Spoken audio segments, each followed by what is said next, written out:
Hi, this is Amanda. And this is Jen.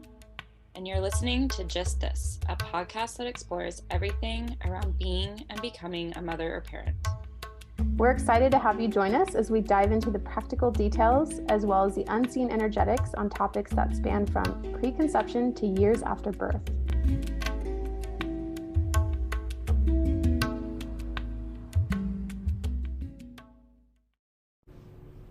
Hello, this is Amanda. We're back today with a very important episode and something I'm super passionate about, which is connection during pregnancy, but also into your postpartum phase, post-birth, and extending really into the years after you give birth. And we'd go into so many good things in this episode. It was stemmed and inspired, as you'll hear from looking at the analytics of our past podcast episodes and seeing that the podcast episode we did on Mama Friends was one of the number one episodes. I wanted to just pop in here really quick and let you know that this is coming out in perfect timing for a container I am creating and hosting that is called Together. And this is, again, based off of what I've seen, what I've heard from working with so many clients and people really desiring something like this. It is a 6-month container that really bridges going from the third trimester into the fourth trimester with an intimate group of other mamas who are due around the same time that you are. So if this is something that sounds interesting to you, if you are looking for deeper connection and mama friends, then please check it out at www.postpartum.love/together. So www.postpartum.love/together. And you can find the waitlist there. Jump on the waitlist. I will reach out to everyone individually. And if you have any other questions, feel free to reach out to me as well. But it's perfect timing with this episode being released. And now on to the episode.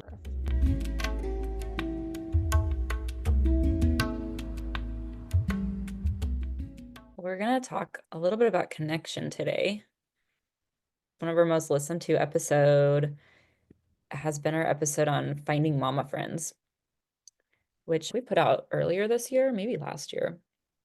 We'll link to it. We could probably refresh it. There was a lot in there that we were like, we could go deeper on this. It's interesting that that is the most listened to episode, and pondering just the importance of having connection and friendship during really the whole birth journey, from fertility, pregnancy, into postpartum.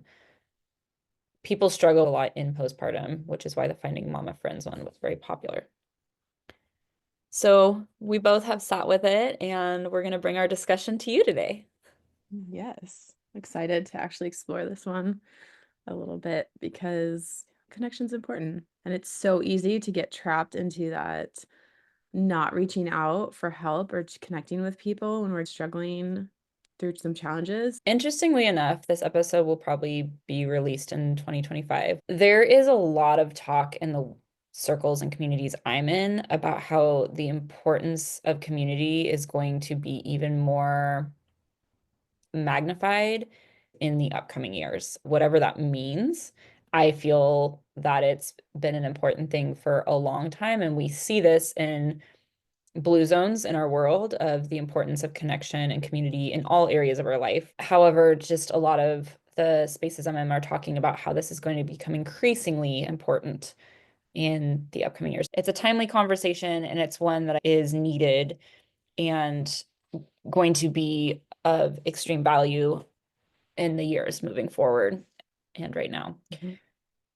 And specifically, when talking about, it's like, yes, this is important all the time, but I think birth and postpartum, as we've talked about before, and we can link this episode, the whole identity change of becoming a mother, especially if you're a first-time parent, is so jarring in itself that we feel very isolated.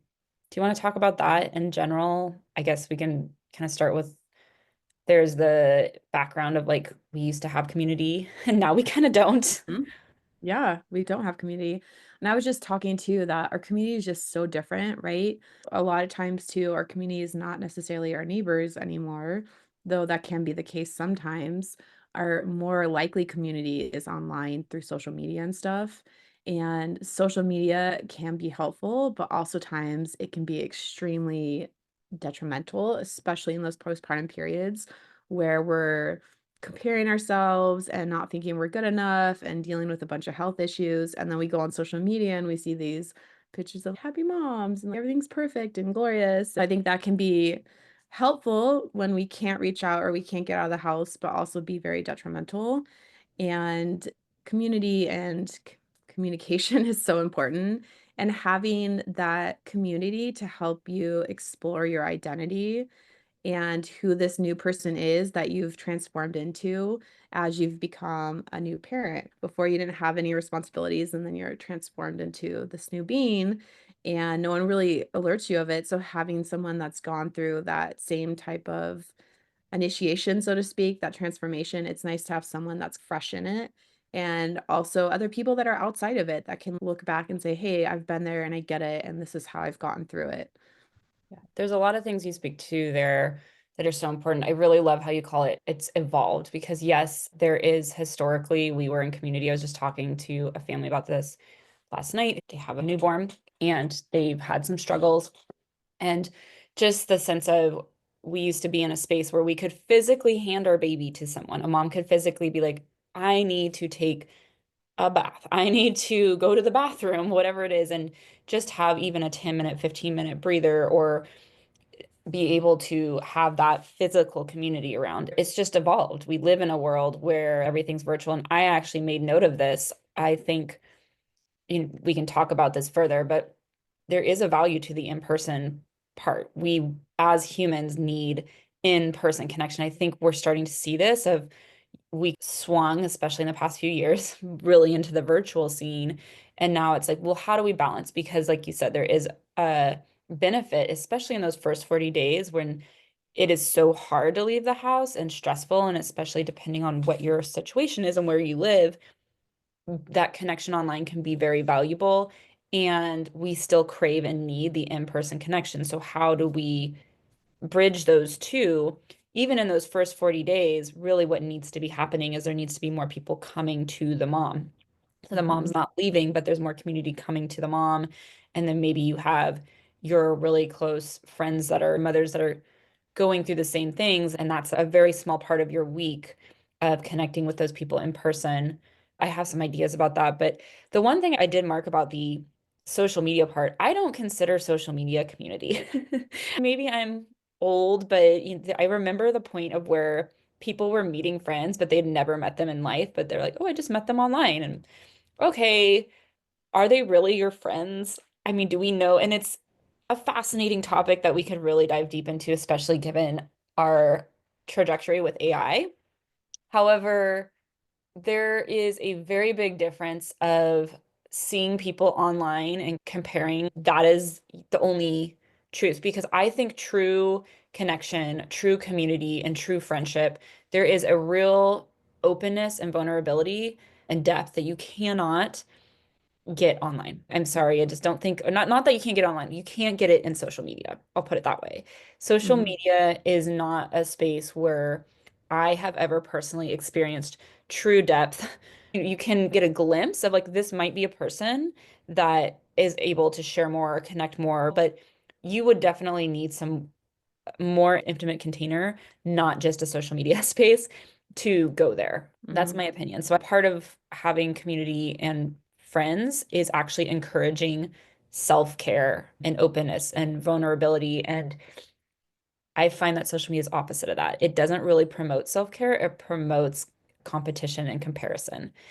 I just feel that those are the natural things that bud from it. I'm sure we can get some great ideas from social media. And overall, what have I seen? It's not a space that I would say is the best place to initially go to if you're looking for deep connection.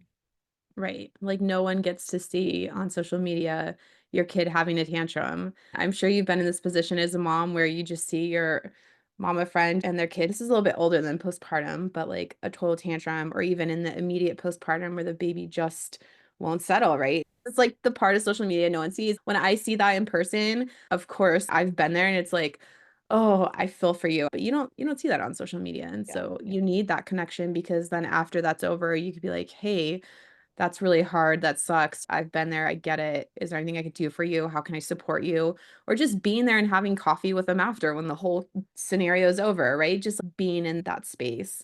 And I So, think this gets to the point of like safe spaces. Social media isn't an intimate safe space container. You are exposing yourself to the world. So again, while you can get tips and find people that you may want to connect with until you're actually either in a one-on-one or a safe container with mhm, those people, that's where openness and vulnerability will come out. And that's one of sure. the big important parts of friendship. You had mentioned something else, the diversity part you Mhm, brought up as well. I find often the hardest thing for people in postpartum is connecting with other people the same stage as them. And that makes mhm, sense because they're in the thick of it too, right? Parents with a newborn baby are just trying to survive. And while we need that connection, it's hard. But that then lends to the importance of having these layers of friendship and connection, having what I call the wise woman mhm, connection. So whether that be an elder in your family or somebody in your community or even a midwife or a doula or somebody that is more on that wiser woman supportively, not just forcing their beliefs, but a right. supportive wise woman role. It's important to have your friends that have maybe a little bit older kids than to have the friends that are on the same space as you, and then potentially even having the friends that don't have the kids yet because they have more time and energy, especially if they are in a space where they just can be of support to you in some way.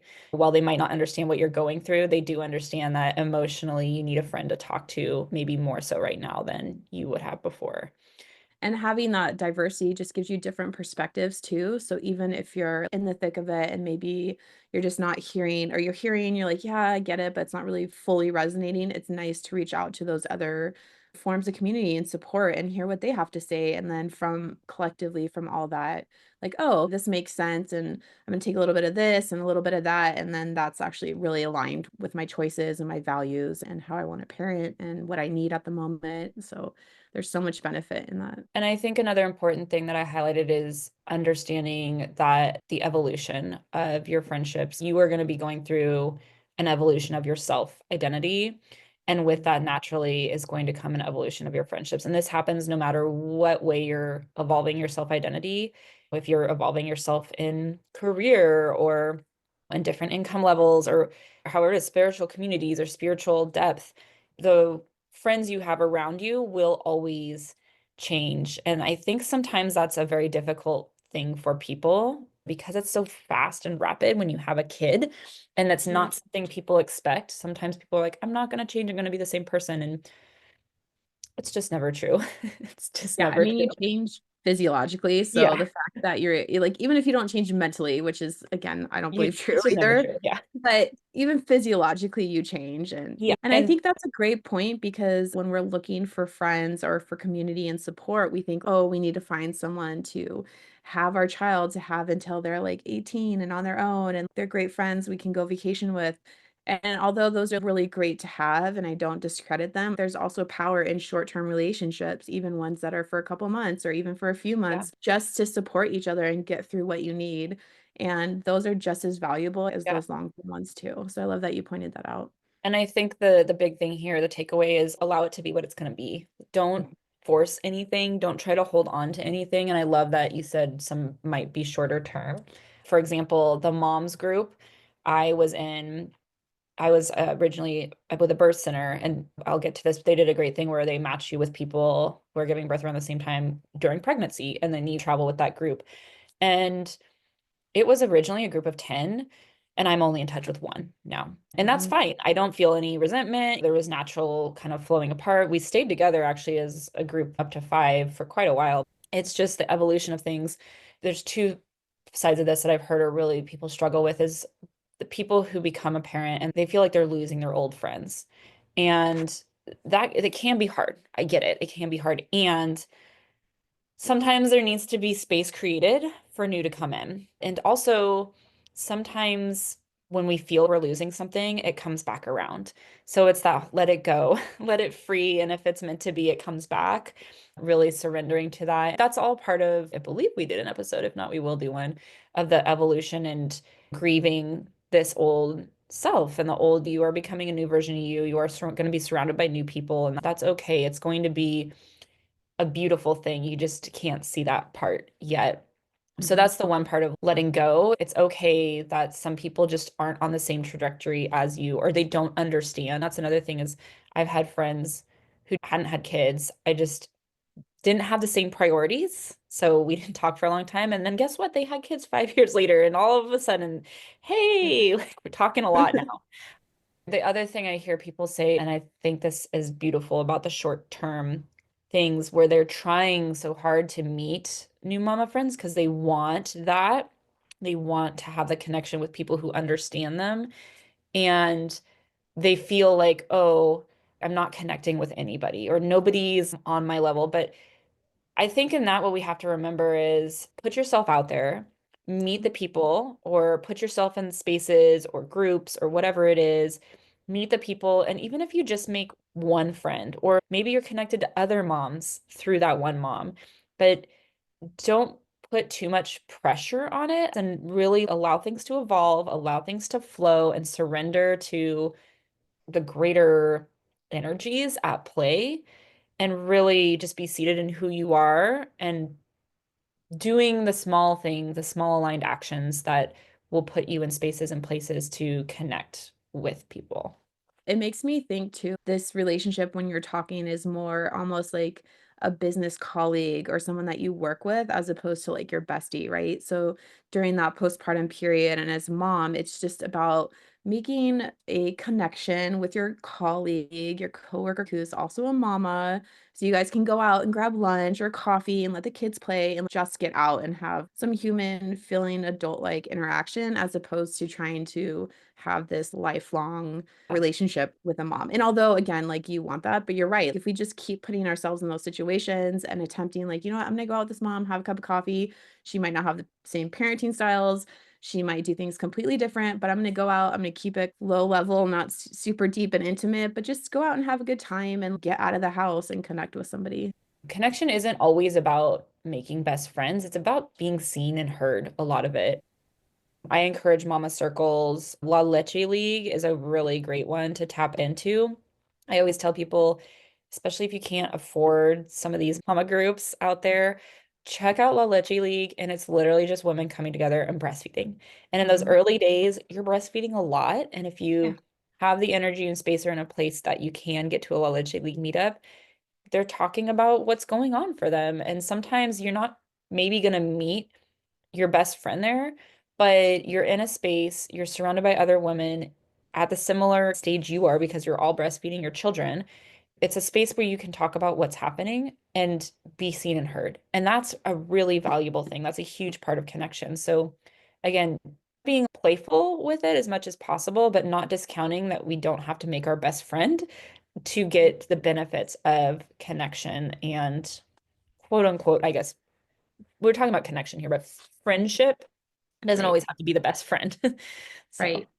And I think too, one of the things I was thinking is that not only you going out and having these connections, it also teaches your kids it's okay to have different types of connections with different people. We don't have to have super intimate, deep, understanding, compassionate, amazing relationships. We can also have these ones where we just meet up once a week, we play for an hour, grab a coffee, go for a walk, whatever, and then we go home and we don't see each other for a week. And maybe we text here and there, but for the most part, that's it. And there's nothing wrong with that because our kids are picking up everything. So they pick mm, up on our feelings and our emotions and intentions. And now you have a friend, baby has a friend, and you're teaching them what connection is about. There's many different types of connection. So I mm. think there's some value in that too.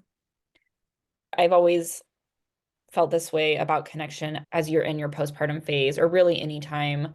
It's interesting because I was on a call with my coaching group or container, and this was talked about how the community affects us and we affect the community. And I don't want to discount too, there's a diagram that you can do where it's the middle circles you, and then there's kind of concentric growing circles. And just coming back to the importance of it, it's easy to look for things outside of us, but I think it's also just as important when we're looking for connection. It's a two-way thing.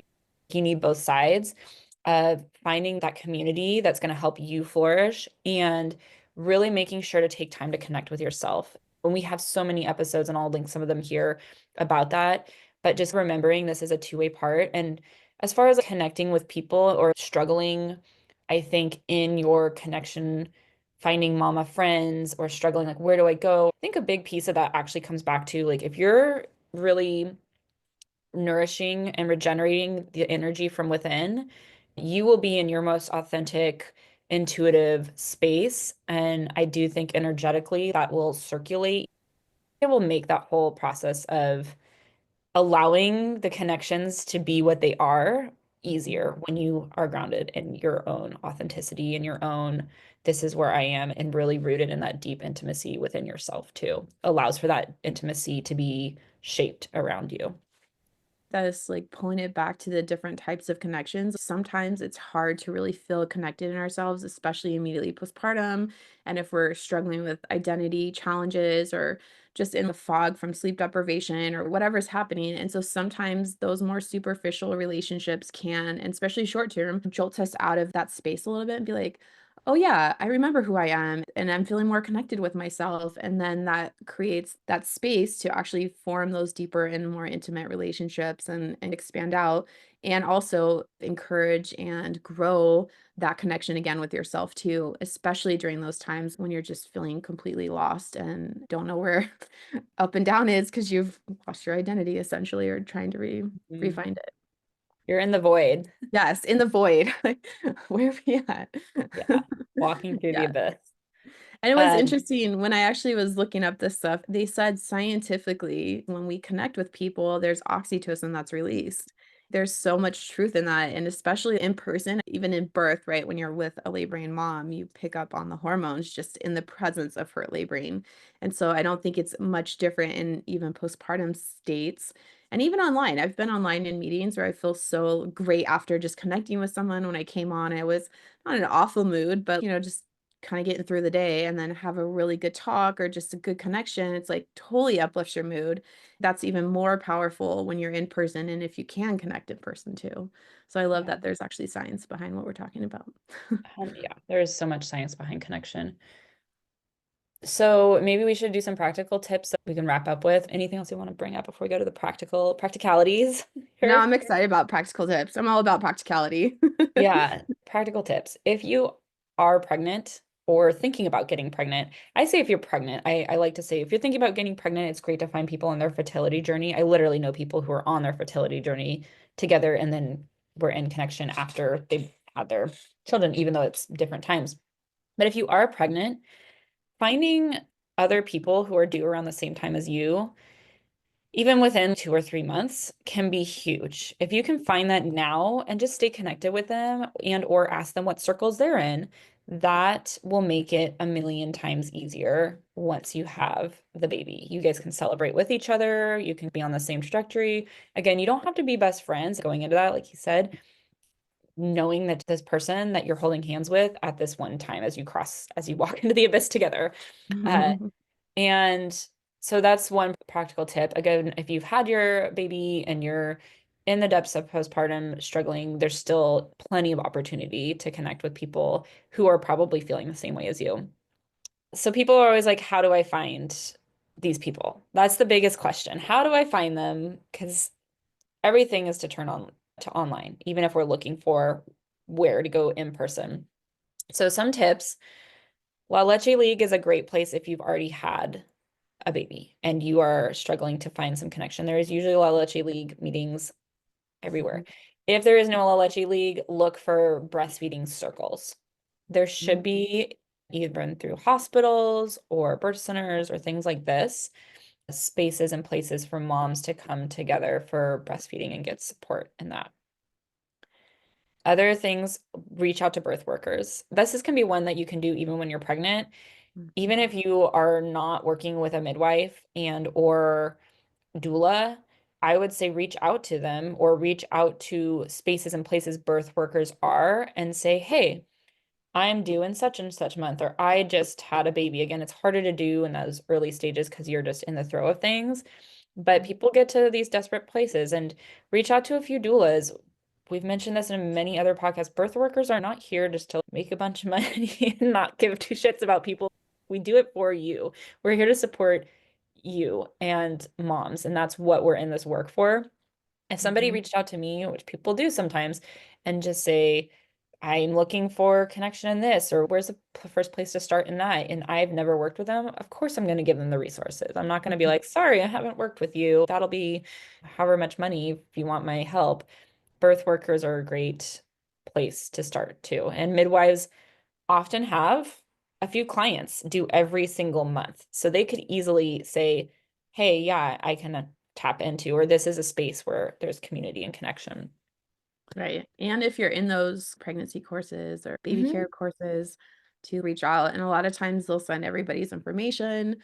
So even if you don't reach out immediately, you can keep it on file, keep it flagged, and then after baby's born, you guys can reach out if you want. That was my next tip was classes and courses, whether it's during pregnancy and or if you're looking for a place to meet other parents after you've had your baby, look for classes and courses. And that can be newborn care, whatever it is with your newborn, or classes where baby wearing, like you mentioned. There's so many out there. There will be something. Take a Baby class. yoga. So yoga classes are a great place, both pregnancy yoga and the baby yoga. And don't be afraid to just ask if you see somebody in a class, do you want to get together? Things like that. Next door, as far as an online space to go, is another good place. You can just post, hey, I just had a kid. Is there anybody in the neighborhood who's had a baby in the last I couple heard months? someone used Peanut and got a whole group of 3 or 4, maybe even 5 in the same time within a 5 mile radius, honed it in, was going through the same stuff. So another opportunity is Peanut, I guess. I tried Peanut and did not have much success with it, but it could have evolved since I was using it. Some of these tools will be more relevant for where you're living. So in Right. smaller communities, maybe Peanut works better than in bigger cities. The other thing is just getting out in your community. I remember I used to walk by who became and ended up becoming a mama friend. And I'd always see her outside with her kid. And then eventually I just finally stopped and talked. Just sometimes walking outside when you just need a break and you need to get in nature. There's a lot Mhm. of people out walking too, probably. That's a great time to just connect. And when you're out at supermarkets or whatever in your neighborhood, that's another great time to reach out and be like, hey, I'm a new mom and see you look like you're a new one too. If you ever want to grab a cup of coffee or something, or go for a walk or a cup of tea or whatever. It's hard to put yourself out there. Just do it. What's the worst that happen? They say no, and who knows? Maybe they're struggling on their end and they just don't have the capacity, and that's fine. They say no, and that's it. You're in the same place you were Right. originally. And they Uh, might say yes and actually need someone and been hoping for someone to connect with. so, moral of the story, put yourself out Right. there. Connection is important, and find ways to connect. We need it more than ever. And you asking, it's just that energy. It's the energy of take a breath and just ask yourself what feels the most aligned way to invite connection into my life. And then just go for it. And it's Uh, okay to need connection. We're built to be in community. We can live solo, of course, but we're meant to live with other people. And it's okay to want that connection. And it's okay to also be afraid of it. I just want to put that out there. But there's so much benefits to connecting with people, just from even being able to like share struggles and get advice and even sharing meals. Hey, you want to come over for mhm. lunch? Having your lunch cooked for by somebody else one time is nice. And then you can return the favor or whatever. I heard another thing. It was interesting. We were talking about like what exactly business is and how it's meeting a need, but just this person was saying childcare centers were not needed a long time ago because people just work together to take care of each other's kids more. Not that it's a bad thing to have. Things have evolved to be in a place where now that is a big business of taking care of people's children at a very young age. There are still spaces and places where that physical support and resources, when we have that connection, can Hmm. be huge benefit in our life and one that we might not even expect. And then all of a sudden it's like this community is giving me emotional support, practical support, all the things. Yeah. Yeah, It's I there. love it. It's there. It's there. Uh, One day we're gonna have our own little community of connection for Yes. everyone to feel safe and be able to connect with other people. And if you're listening to this and you are struggling with finding connection, reach out 100%. We are well resourced in finding you a space that will match what you are looking for, and or even finding you some IRL friends based on where you're at. We do have a lot of connections, and that way we'll make it happen for you. 6 degrees of separation. We'll make it Six happen. degrees of separation. All right. Hopefully that gave you some inspiration, and please share with us your favorite ways to connect, any ideas we didn't cover. And your small wins when you go up to Here's- that person and reach out and put yourself out there. Share that too. yeah. Connect with us and share your connection wins. Yes. Awesome. We'll see you in the next episode.